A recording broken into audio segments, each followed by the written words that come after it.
Reading racers are here, and for the first time since July we've got a reasonable day of weather, isn't it? It's the 13th of September, isn't it? Thank you.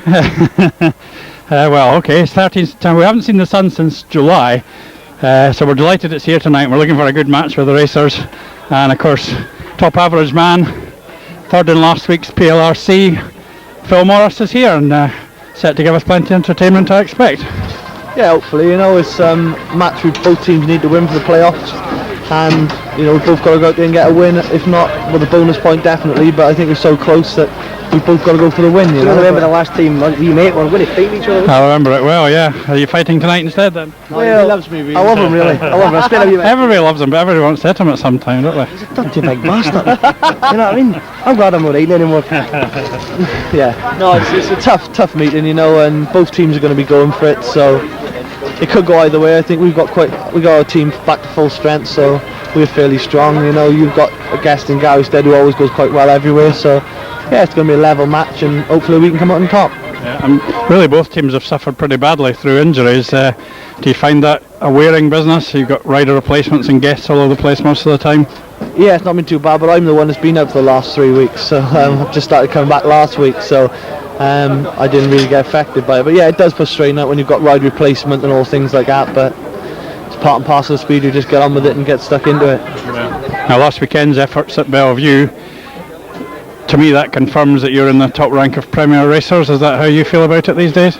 Yeah, I started off really well in the season. Up halfway through the season, I think I was sort of in the top 3 or 4 in the league averages, so I showed I was doing it. I've had a couple of bad meetings which knocked me back a bit in the injury, but yeah, I come back with the Premier League Riders Championship and get on the rostrum here was quite an achievement. Disappointed not to win it once I got to the final, but no, I was quite happy to get there. There's a lot of good riders that were down the field, so it's a good meeting. And you're one of the, I would say, most popular visitors here. I don't know whether you believe that, but I think it's true. But this is your first time here this season. You'll need to come back for the Scottish Open next year. Yeah, I had sort of late invite for the Scottish Open this year, but I think I was racing in Germany or something, so I couldn't unfortunately do that. But yeah, I enjoyed coming up here, had my fun and games yourself, but I've also done well when I guested you, so I think it's a love-hate relationship. Yeah, well, we might have a couple of guest bookings before the season's out, you never know, so we'll be pleased to see you if it is, and hope you enjoy yourself tonight. Cheers, thanks very much. Well, a very good evening to you and welcome to another EMTV Rewind. Hope you're well and I hope you're keeping safe. We're heading back to 2002 this evening for another classic match from the archives of the Edinburgh Monarchs. Yeah, we're going to go back to the 13th of September 2002 when Reading came calling in the Premier League. My name is Liam Rudden. Yeah, I'm John McGilvery. Well, the foundations of our first league title in 2003 were laid the season before with the return to the Monarchs of Frede Schott and the introduction of Magnus Karlsson, an improvement from our other young newcomers of Rory, Schlein and Theo, Pijper. Reading were great rivals during the early Armadale years, and it was obvious that their visit on the 13th of September would be a tough match. Carr was out injured with Garry Stead guesting, and Reading were led by Armadale specialist Dave Mullett and Phil Morris. For the Monarchs that night then, at number 1, Frede Schott, 2, David Meldrum, 3, Magnus Karlsson and 4, Rory Schlein, 5, Garry Stead, 6, Theo Pijper, and at number 7, Lee Hodgson. Liam. Thanks John. Yeah, and for Reading at that night lining up were at number 1, Dave Mullins, Paul Clues was 2, Anders Henriksson was 3, with Andrew Appleton at 4, 5 was Phil Morris, Glenn Phillips was 6, and in at number 7 it was Chris Scram. So without further ado, let's head over to Mike Hunter in the commentary box and let's go racing. So into the opening race of what I think will be a close match tonight. Edinburgh on 1 and 3 in Heat 1, and it's Frede Schott riding from the inside gate. Dave Mullett rides from gate 2, perhaps it'll be Dave's last appearance here if he carries out his retirement threat. Gate 3 is David Meldrum, who just beat the 2 minutes, and Paul Clues rides from gate 4. And Frede Schott's made the first corner ahead. Clues and Meldrum battling for that third, and it's Clues going into third place. David Meldrum's recent form giving some cause for concern. He's trying to come back. Schott leads the way. He's the current track record holder. Dave Mullett is a former track record holder. But not many people take Frede from the background here.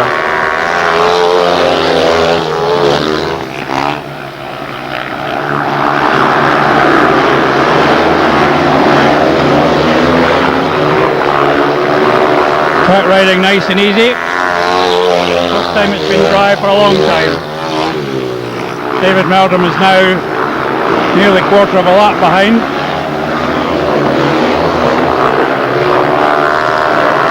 So it's a shared opening race with Frede Schott off to a very fast and impressive first race victory. I'm sure that'll be quite a good time, and it's a shared one, 3-all after 1.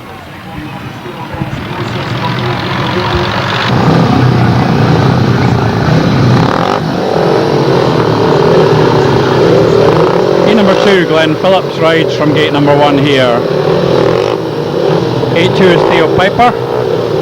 Gate 3, young Chris Schramm. And in gate 4, standing in for the Monarchs, is Lee Hodgson, replacing the injured Aidan Collins. Schramm got a stormer of a start there, although Pijper has moved alongside him and just about gone ahead. Hodgson is a fair way back already, although closing in a wee bit.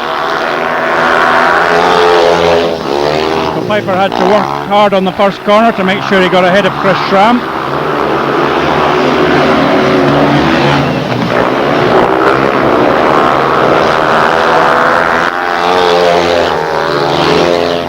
The home side definitely looking for strong performances from their main riders tonight.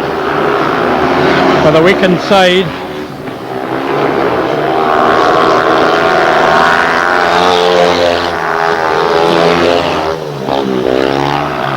Lee Hodgson hasn't been able to get to grips at all with the visitors, although he lost most of the ground that he's trailing by on the first corner.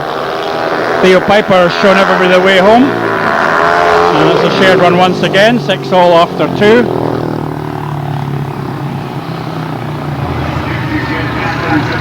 So it couldn't be closer. That's kind of what we expected.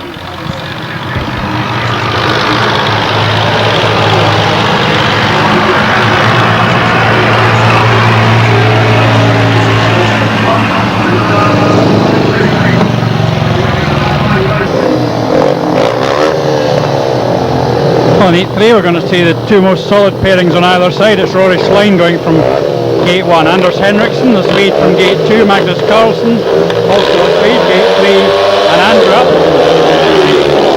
And the racers have made much the better starts there. Henriksen's drifted somewhat, and that's allowed Rory Schlein to get through into second.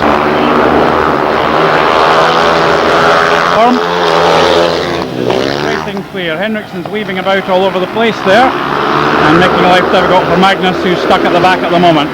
Schlein is trying hard to get to grips with Appleton. Appleton doesn't have a great record here, but he's never been in such good form as he is at the moment. And the positions look set now, with Magnus rather disappointingly tailed off at the back. Monarchs need more from him, and they roll into their final lap with the racers holding the advantage. Schlein's cut slightly into the lead, but not close enough to offer a challenge. So Appleton gives notice of what he's capable of, and Reading move into a 2-point advantage with 3 races gone.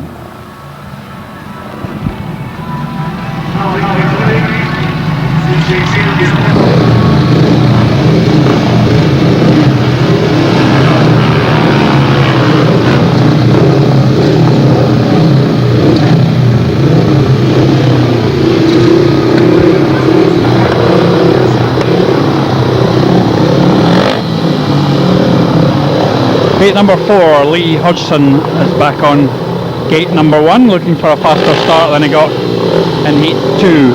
Chris Schramm on gate 2 hardly could get a faster start, he was well away in his first one.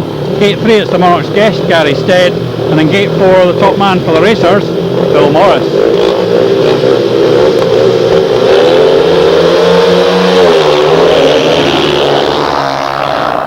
And Hodgson's got away well, and so has Stead. Morris though, what a burst by him off the second turn. He's got inside Garry Stead there with a superb effort. Stead comes battling back round the outside brilliantly. Tremendous riding by Garry Stead there. He leads from Morris. Morris trying to get back on that fast inside line again. Lee Hodgson doing a grand job to fill in third spot for the Monarchs at the moment.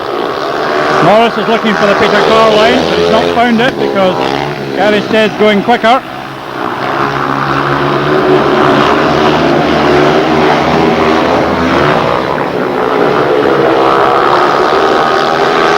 Schlein chasing hard, not really making any ground on Hodgson.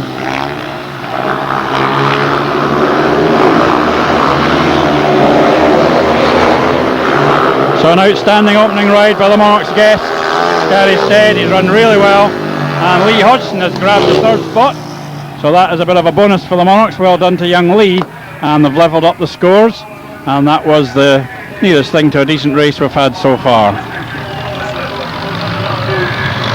Number 5 has Paul Clues gate 1, Magnus Karlsson gate 2, Dave Mullett on gate 3, and Rory Schlein right from gate 4. Carlsson has totally missed the gate. In fact, he's not going at all.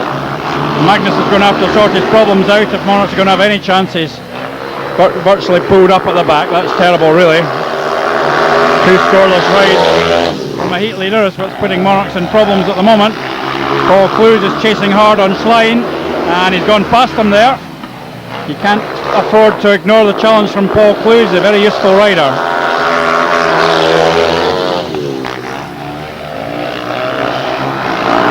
Quite sure what was the matter with Rory there. He seemed to be dozing.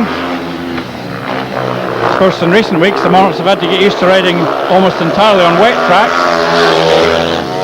This is coming as a bit of a shock to them tonight, and they're being swamped here. It's become known as the young pairing, Karlsson and Schlein. Lost a 4-2 in their first race, and now they've lost a 5-1, and that won't do. So the Monarchs trail by 4. Well done to the racers pair there, especially Paul Clues, who produced a lovely ride from the back.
Number 6, David Meldrum riding from gate 1 here.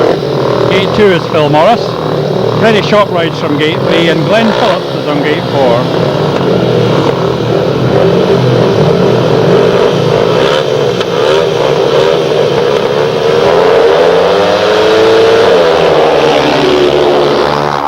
Another very good start by Frede. David Meldrum's quite well away, but Morris has gone past the pair of them. He's got that first turn well and truly sussed.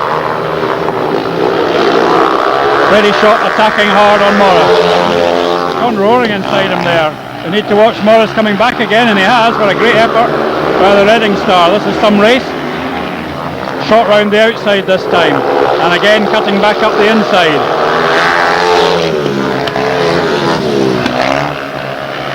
Round the duck for Frede Schott. Almost there. Morris hangs on. Coming to the end of lap 3. It's a tremendous race so far, and here comes Schott.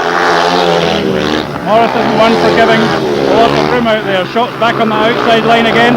Morris has gone across to block him, and Schott's come hard inside him at the last corner.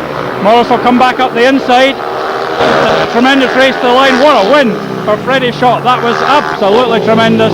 Probably the race of the season so far. Absolutely brilliant stuff between Morris and Schott. 2 of the toughest riders around, turning on a great show there. Tremendous. 4-2 to the Monarchs. They've cut the gap to 2.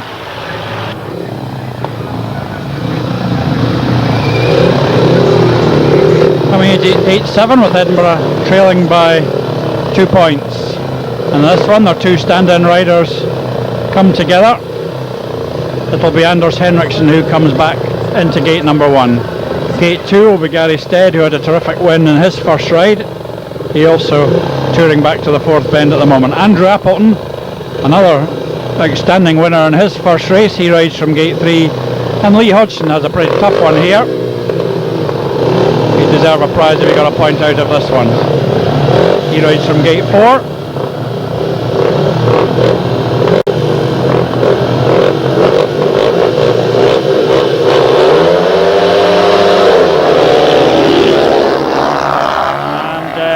Appleton had gated there, but in fact Garry Stead has gone way out there, and it's Anders Henriksen who finishes up in front. Stead is virtually scraping the boards there. He meant to go quite as far out as that. Now he's coming dashing back on the inside, and he's gone past Henriksen in super style. Well, couldn't ask you anything more from the guest at the moment. Appleton very wide at the first turn. I don't think he really meant to take him quite so wide, and he could almost have made a case for the referee stopping it at that stage. Didn't do that. And Garry Stead appears to be on his way to a second excellent victory for his team for the night.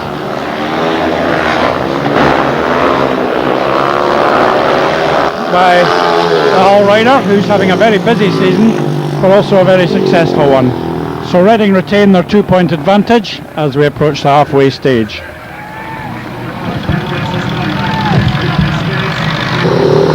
So this is heat number 8, as important as ever I think. Chris Sharm rides from gate 1. Theo Pijper's come into this one. He rides from gate 2. Paul Clues in gate 3. David Meldrum in gate 4.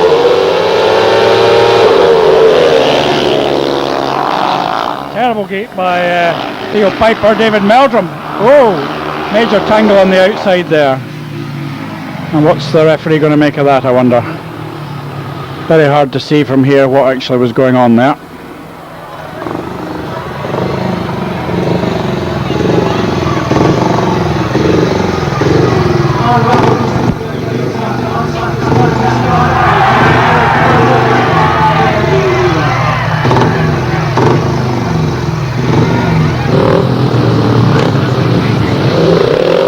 It's the same 4 riders for the restart. Everybody seems to be okay. Paul Clues was the last to rise. The fans across the other side seem to think that perhaps Paul might have been at fault. From this angle, it's not possible to tell.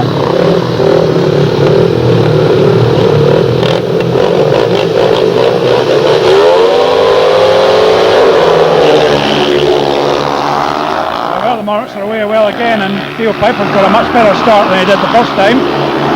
Meldrum just ahead of Clues, but that didn't last long as Clues goes tearing inside him there. And racing off. So Paul doesn't seem to have damaged himself much, and he's always been a good man round the outside, and he's certainly looking effective tonight. Riding a wide line, riding it fast. The Pijper's out there too. And Theo Pijper really showing some great form. Oh, that Clues this time has to be excluded. He balked Meldrum there, and that one will have to be awarded. That simply must be Clues at fault there, and it is. Clues excluded, so the Monarchs will take a 5-1 this time. Tough luck on Clues, but he did balk Meldrum unquestionably, and Monarchs go 2 points in front.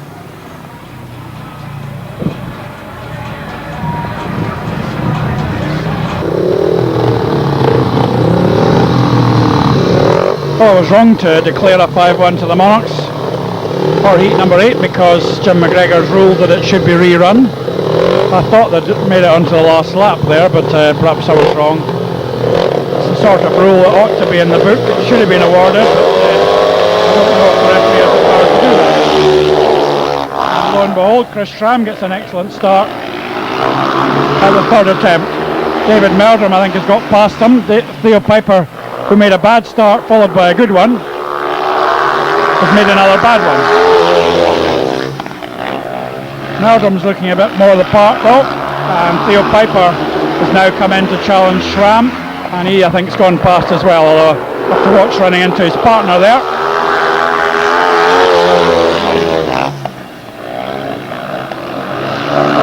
So it wasn't so easy this time, but now they're clear, and Meldrum's starting to regain his confidence.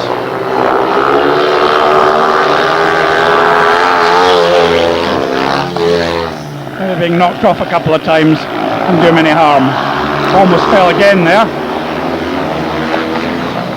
Does have a habit of locking up in the middle of the turns. So the Monarchs eventually do get that 5-1, which is just as well as I've marked it in my programme.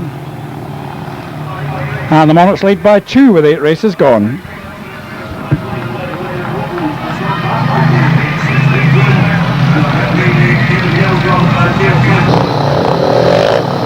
Gate number 9, Phil Morris will be the man on the inside gate here.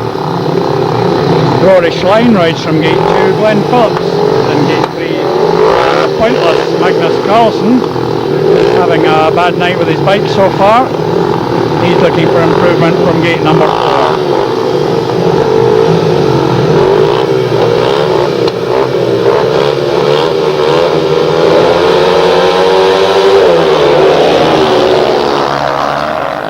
Badly, and the home riders badly away again. Glenn Phillips going like a rocket here, but the young homesters go zipping past him, and Magnus hits the outside line and looking a lot more convincing.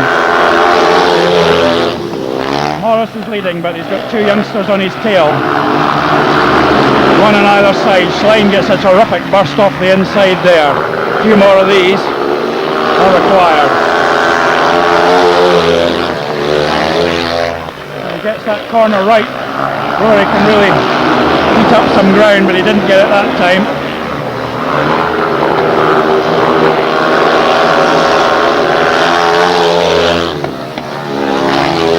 Phil Morris has a winning lead now, although Schlein is right on that line that time.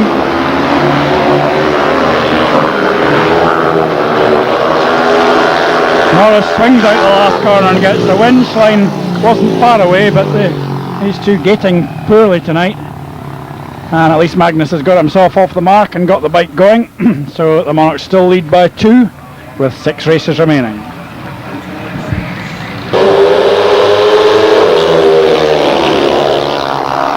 Scott's away well, but Appleton's there too. Schott's got round him, I think.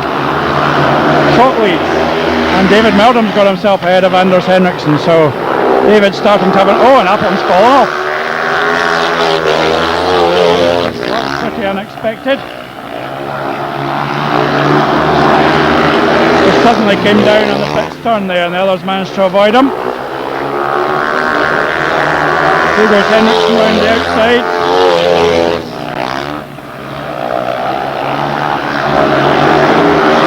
And the Swede not making very convincing attempts, and David Meldrum's pulling clear of him.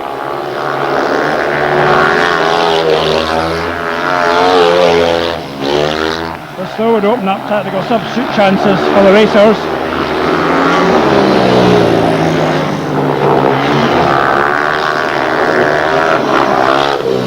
(5-1) to the home side, and David Meldrum finishes with a good score after a terrible opening ride. So fun and games indeed, but could be tax subs coming up.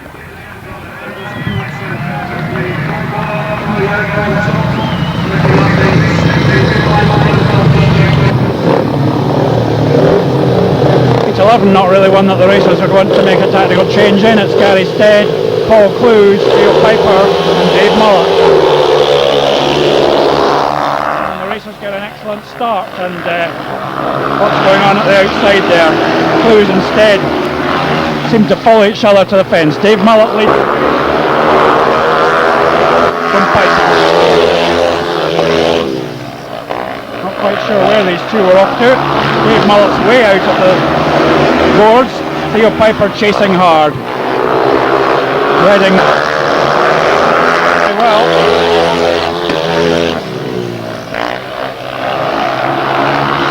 Certainly getting the drive off the outside of these turns.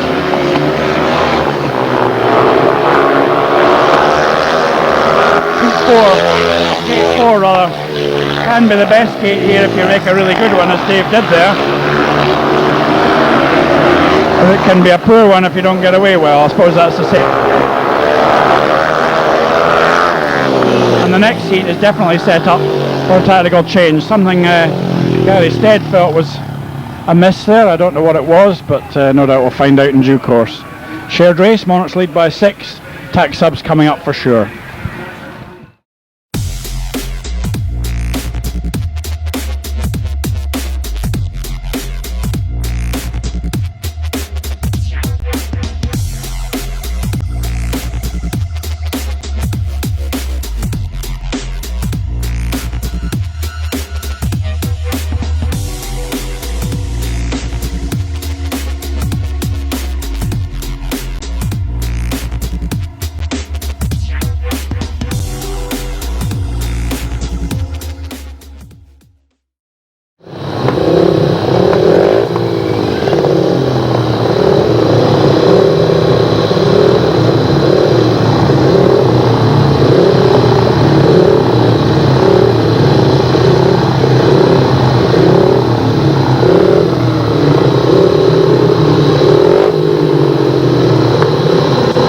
Elite 12, as I expected, a tactical substitute coming in here. Magnus Karlsson rides from gate 1, just a single point so far. Gate 2 is Phil Morris, he's the tactical change, replacing Glenn Phillips. Gate 3 is Theo Pijper, who's having a good night for the Monarchs. And in gate 4 it's Anders Henriksson.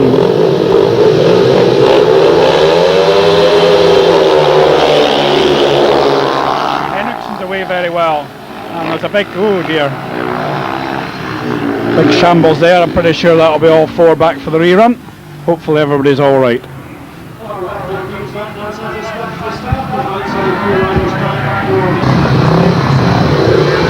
Well, a bit of a delay for repairs to men and machines, but I think everybody's okay. Anders Henriksson this time was the one who took the longest to sort out. So it's this important heat number 11 coming to the line again with Magnus Karlsson, Phil Morris, Theo Pijper and Anders Henriksson well out of the fence here. And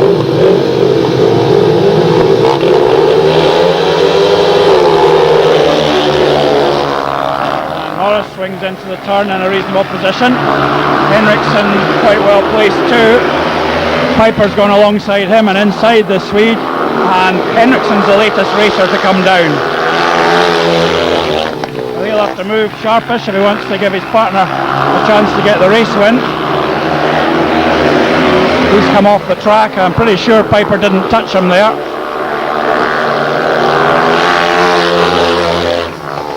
So Magnus might not be going well, but he's going to get another point here. I don't think there's any chance of Theo catching Phil Morris, but the gap will stay at 6.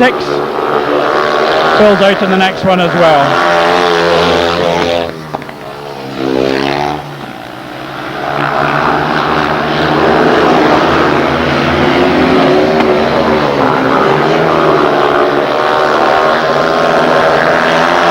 Shared race then, a good chase by Theo. Magnus, I think, has been suffering from a slow machine tonight. He scored 2, and I don't think we'll be seeing him again, so he can get that sorted out for next week. But there's still 4 races to go and plenty to fight for.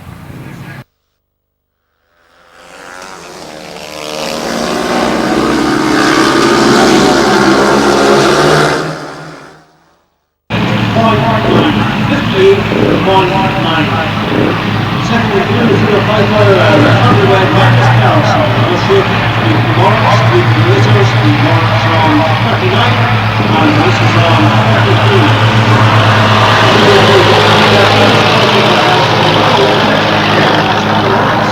Frede Schott, green Garry Stead. For the Blazers in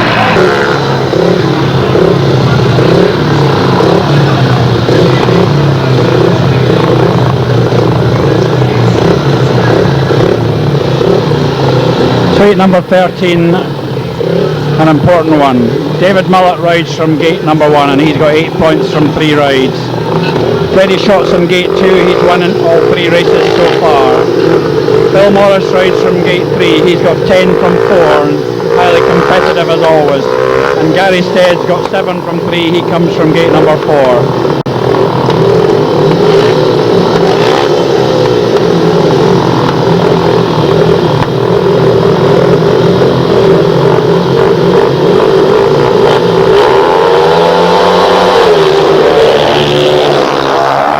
Mullett was away well there, but Frede Schott's got round him, has he? No, he hasn't. Thought he had. It's the racers who lead the way. Freddie's on the outside line, going as quick as he can, tearing round that outside. Freddie's got a problem with Morris here though. Morris is on a line that he likes, and yes, I saw that coming. Morris back into second again. Schott again hits the high handsome line. Already had a fantastic battle with Morris.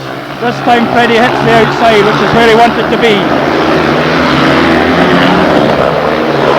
Now he's got clear of Morris, and he's chasing Mullett for a great night day. And in some ways, this is the best race result for Edinburgh, because they won't give Reading a tack sub chance in the next race. So Mullett wins it, another cool ride by him. Garry Stead has gone right off the ball, I don't know what's happened to him. Bad last there for him. Frede Schott had a hard fought second. There's 4 in it in Monarch's favour as we go into heat number 14.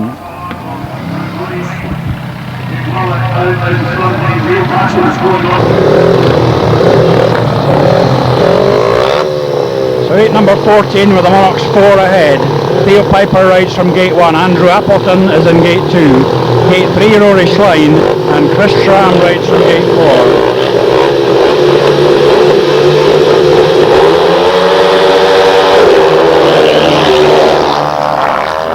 Appleton's away well. Schlein round the outside. Can he get to the front? It's quite important that he does. He holds back there as they go into the turn, and Schram has come through in between the Monarchs. Almost picking something up there. Monarchs would like to clinch this match at this point. They would need to take an advantage here to do that. Schlein isn't riding his normal inside. Appleton's very wide there and wobbling. Schlein could get to him here and become a hero, but he needs to show, and Schram's gone round Pijper. He could be a hero for the racers. What's Pijper doing? Dozing there.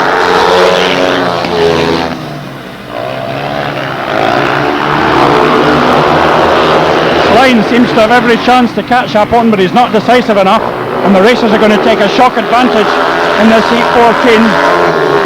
Monarchs pair failed badly there. That was a dreadful effort.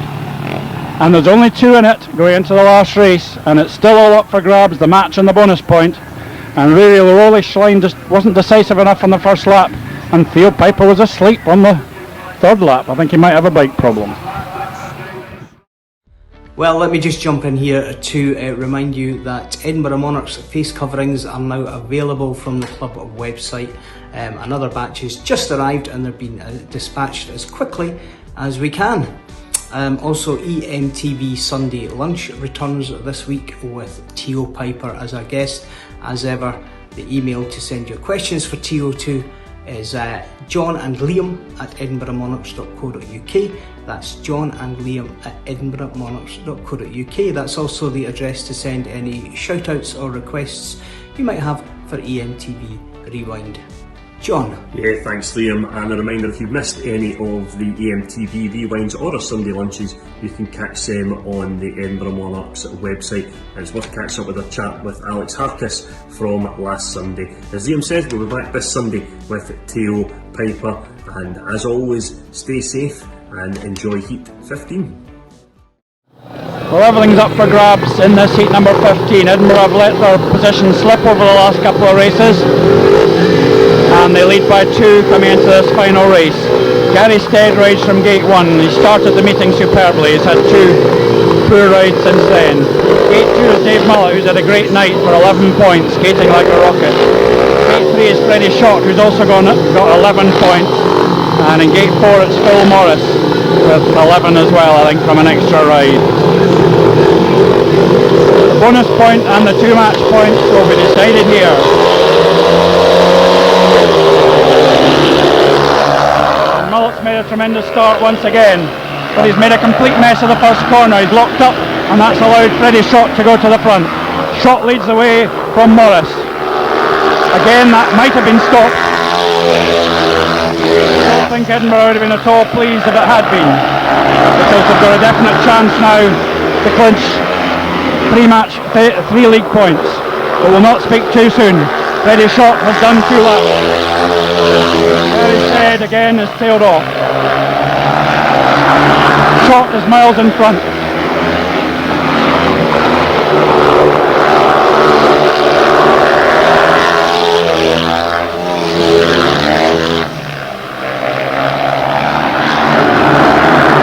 Stadium watches, hoping that nothing goes wrong for the number 1 mark, and it hasn't. He's clinched everything. Tremendous work by Frede Schott. The Monarchs win the match by 2, and they also win the bonus point by 1.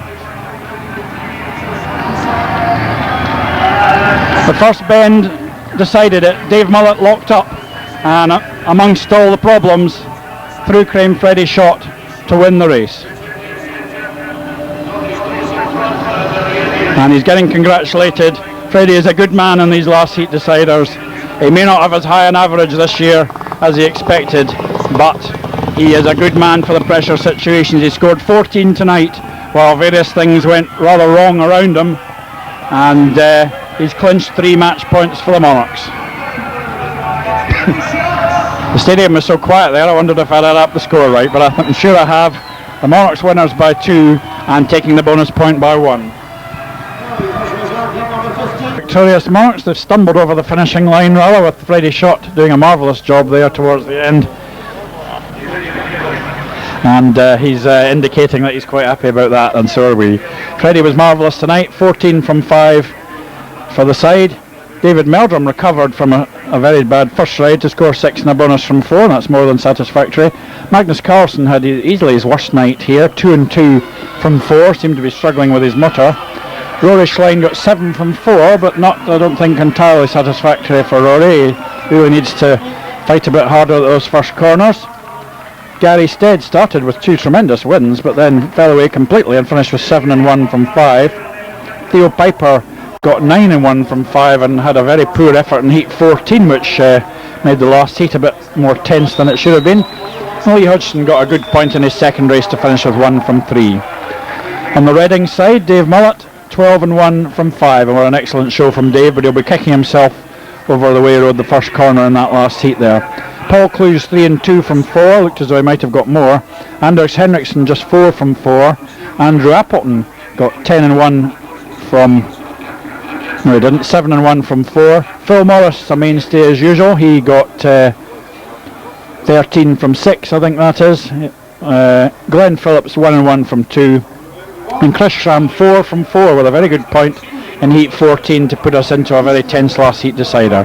So that's it, there was some good racing there, nice to see a dry track. I don't think it was a very easy track because the track's probably been damaged with all the rain we've had, but it was an interesting meeting indeed, with a tremendous finale in which Frede Schott proved the strong man. That's it then, a good night. Well, you need a tough guy for these last heat decider situations. Unfortunately for Edinburgh, they've got one, and that's Frede Schott. Frede, nervous for that last race, were you? I was a bit, but it's just a nice feeling. I mean, you can either come out as a completely fool or you come out as a hero. So, yeah. I mean, I went early to bed yesterday, so I had 5 hours sleep, and I was really fresh this morning, and I felt good. Whereas some Fridays, you know, you hardly slept and you're a bit tired, and the track was good, excellent today, and I just had the feeling, well, you know, you had to make a good first turn as well, but I was up for it. You had an absolute cracking race earlier on with Phil Morris. That must have been fun when it was over, I suppose. I could have passed him on the straight a couple of times, I thought, but I know the guy, he rides a bit like me, and I thought, well, he was going to stuff me, so I thought, I was just waiting for my chance, and lucky was it came. Yeah. And were you aware of the fact that we were kind of letting the lead slip away over the last 2 or 3 races there? I knew we had to get a 3-3 minimum, and Garry Stead, he's always good on the wide line. I thought, get him gate 1 and he makes a start and sticks it on the wide line, and I thought, well, you know, at least I should be able to sort it out from the outside, which lucky-wise I did. Yeah. Some of the young riders that have been going really well for us in recent weeks didn't have quite such a good night tonight. I suppose we have to expect that from time to time. I actually think it's down to the track being really good, and when the track is really good, the way rider rides it's just as good as we do. Reading's got a similar track, lots of dirt on, and I must admit, even though we lost a couple of meetings, I still think that this is probably mentally the hardest meeting of all, because I know the young guys, they don't see it that way, but if we lost tonight, that would have been a disaster. You know, we might as well have closed down then, so yeah. I'm happy we won. Yeah. So can we push on and get in the playoffs, you think? We have to now. Well, I mean, if we don't make the playoff, you know, I mean, I know we got Sheffield at home, but there's no way I've seen them as a hard team as Reading, you know. They're still a hard team, but I think this is probably the hardest home meeting we had so far. Okay, Freddie, very enjoyable finish. Congratulations. Thanks.